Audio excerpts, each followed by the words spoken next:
Ola, son Lucía e vos contar un pouco deste experimento que temos aquí montado con plantas de pataca, no que queremos comprobar relacións de mutualismo entre a planta e organismos subterráneos e de superficie. Para comprobar a relación de mutualismo subterráneo entre planta e microorganismo, temos dous tratamentos, un control e un no que engadimos na terra onde plantamos as patacas fungos micorríticos que establecen unha relación de mutualismo simbionte cas raíces das plantas de pataca. Nesta relación, ambos organismos se ven beneficiados. Por un lado, a planta de pataca apórtalle, a través das súas raíces, nutrientes como ácidos grasos e azúcares aos fungos micorríticos para que medren e se reproduzan mellor e, por outro lado, os fungos micorríticos permítenlle á planta absorber mellor os nutrientes. Por exemplo, aquí podemos ver no set de micorrizadas que as plantas poderíase dicir que parecen máis grandes, que teñen máis follas, en comparación cas plantas con tor que non están micorrizadas. Por outro lado, vamos a estudar unha relación de mutualismo superficie, neste caso, entre planta e formiga.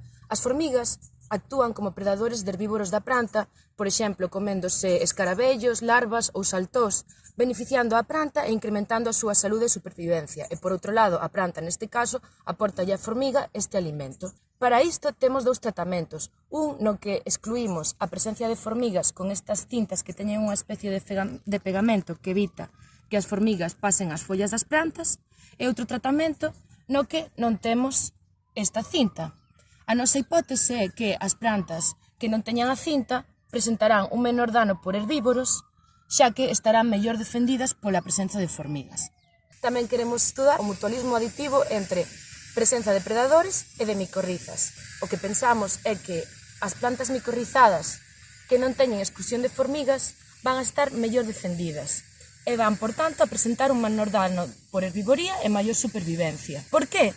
A hipótese de partida é que as micorrizas modifican as defensas indirectas das plantas. Neste caso, nós o que estudamos son os compostos orgánicos volátiles que emiten as plantas a través das súas follas e que atraen as formigas, considerando que as plantas micorrizadas van a atraer máis formigas que as plantas non micorrizadas. Se efectivamente as micorrizas resultan beneficiosas para o crecemento da planta e para as súas defensas indirectas, sería importante o seu uso en cultivos agrícolas para disminuir o uso de fertilizantes químicos e de pesticidas.